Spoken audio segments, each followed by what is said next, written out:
समानता समाप्त करने के निर्देश। परिषदीय विद्यालयों के शिक्षकों के साथ ही अब अनुदेशक की भी मूल विद्यालय से इतर की गई समानता को तुरंत समाप्त करने के निर्देश दिए गए हैं। निदेशालय ने कहा है कि पूर्व में परिषदीय उच्च प्राथमिक विद्यालयों में कार्यरत अंशकालिक अनुदेशकों कंप्यूटर शिक्षा को उनके ब्लॉक में डाटा फीडिंग के लिए ब्लॉक संसाधन केंद्र पर समानता की गई थी। इसके बाद निदेशालय ने मूल विद्यालय से इतर सभी शिक्षकों की समानता समाप्त करने के निर्देश जून 2022 में दिए गए थे। इसके बाद भी कई जिलों में अंशकालिक अनुदेशकों को भी मूल विद्यालय से इतर वीआरसी में समानता समाप्त नहीं की गई है। महानिदेशक स्कूल कंचन वर्मा ने कहा है कि ऐसे अनुदेशकों की समानता तुरंत समाप्त की जाए। बोर्ड परीक्षा में बेहतर परिणाम पाने वाले विद्यालय बनेंगे मार्गदर्शक।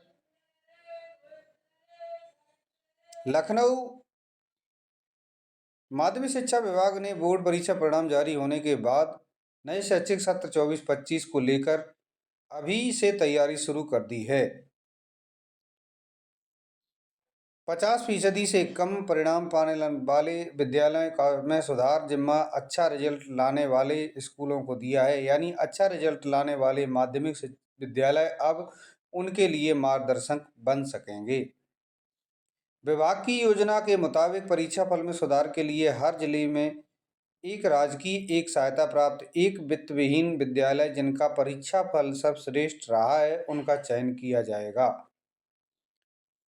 विद्यालय के प्रधानाचार्य कम परीक्षा फल वाले राजकीय व सहायता प्राप्त माध्यमिक विद्यालय में संवाद कराया जाएगा। अगले साल से परीक्षा फल को बेहतर करने की एक कार्य योजना तैयार की जाएगी।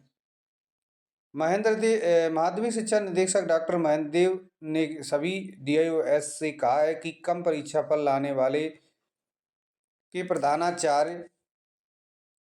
प्रधानाचार्य को शिक्षकों के चयनित विद्यालय का भ्रमण कराएं। साथ ही उन पठन पाठन से जुड़ी प्रक्रिया, उनकी बेस्ट प्रैक्टिस और शैक्षिक कैलेंडर भी साझा करेंगे। इसके मंडलीय उप शिक्षा निदेशक नोडल अधिकारी नामित किया गया है।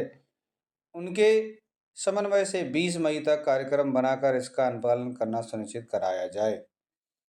पीएम श्री विद्यालय के लिए 56 करोड़ रुपए जारी। प्रदेश के पीएम श्री योजना के पहले चरण में चयनित 925 विद्यालय के लिए निदेशालय ने 56 करोड़ की दूसरी किस्त जारी कर दी है। इससे इन विद्यालयों में नई क्लास, बाल वाटिका, दिव्यांग सुलभ शौचालय का निर्माण किया जाएगा। इसके बच्चों के पठन पाठन और खेलकूद बेहतर सुविधा उपलब्ध होगी।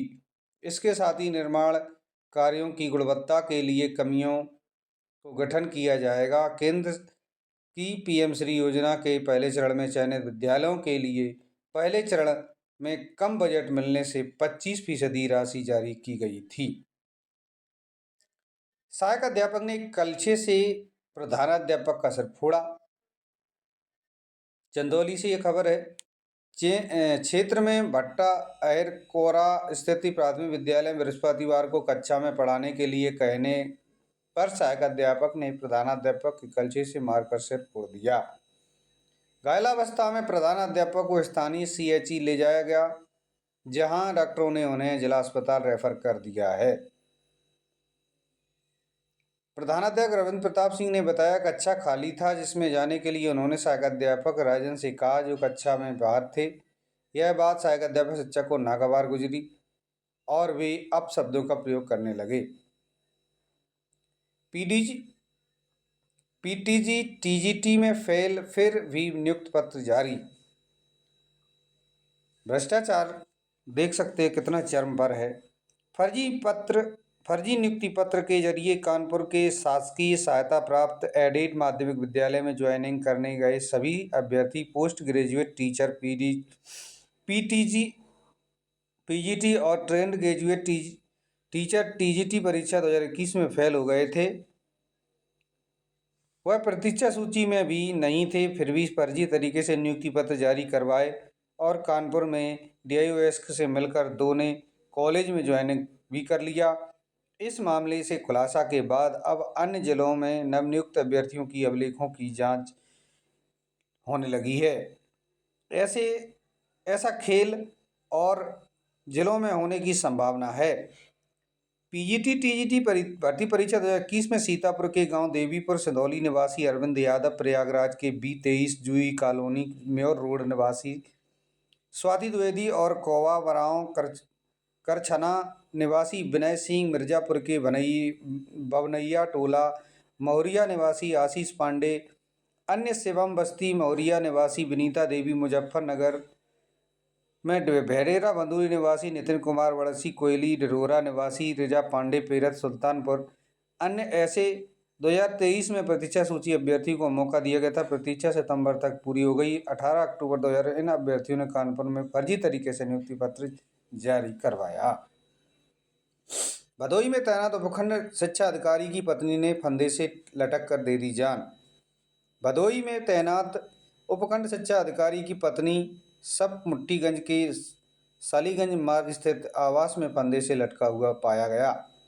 सुबह परिजनों की सूचना पर पुलिस ने फॉरेंसिक टीम के साथ पहुंचकर कमरे की जांच और उसके बाद सबको फंदे से नीचे उतरवाया। सब उसे लिपटकर फूट फूट कर रोते रहे अमरदीप। बृहस्पतिवार को दोपहर पोस्टमार्टम हाउस में बाहर ज़्यादातर मायके पक्ष के ही लोग दिखे। वहीं पोस्टमार्टम के बाद जब सबको बाहर निकाला गया तो अमरदीप उसके शव से लिपट लिपट कर रोने लगे। सबको एम्बुलेंस में रखवाया गया। उसके बाद अमरदीप पीछे बैठकर पत्नी के पैरों से लिपट लिपट कर रोते रहे। अवैध मदरसे के मामले में आखिर कब तक FIR क्यों नहीं? दुबका में चल रहे मदरसे अवैध बताते हुए उत्तर प्रदेश राज्य बाल आयोग की टीम ने 21 बच्चों को रेस्क्यू किया था। इन बच्चों को मोहान रोड स्थित बालगृह में आश्रय दिलवाया गया है। बृहस्पतिवार को दिन भर कवायद चलती रही।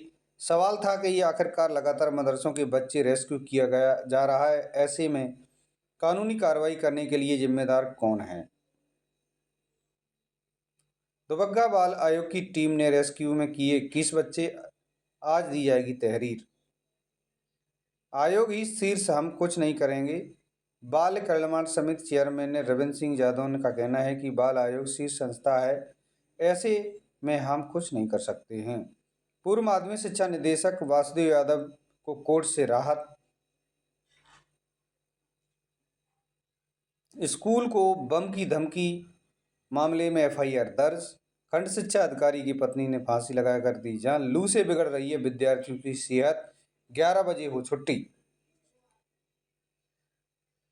40 डिग्री सेल्सियस से ज़्यादा तापमान के साथ सूरज की तपिश हर किसी को झुलसा रही है।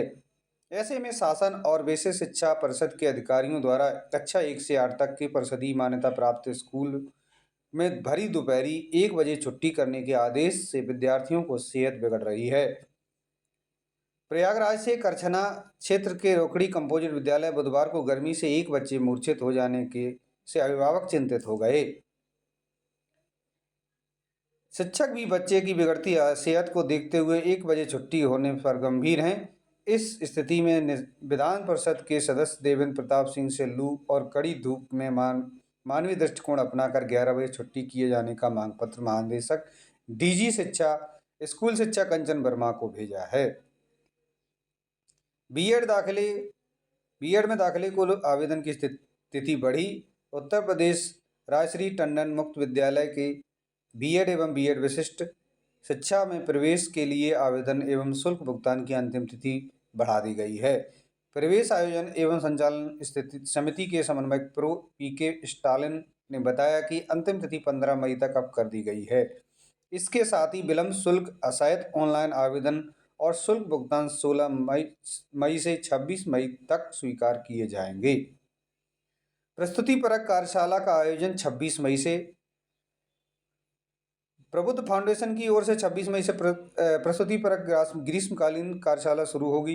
कार्यशाला मरमफोनगंज स्थित राष्ट्रीय शिशु विद्यालय करछना के लोहनपुर इसोटा और जसरा में आयोजित की जाएगी। संयोजक रामब्रज गौतम के अनुसार कार्यशाला में 7 से 17 साल तक के बच्चे प्रतिभाग कर सकते हैं। इच्छुक प्रतिभागी प्रबुद्ध फाउंडेशन के अलोपी बाग स्थित कार्यशाला में आवेदन पत्र प्राप्त कर सकते हैं। डीएलएड की कॉपियों में हेरा फेरी करने वाले 3 प्रवक्ता निलंबित।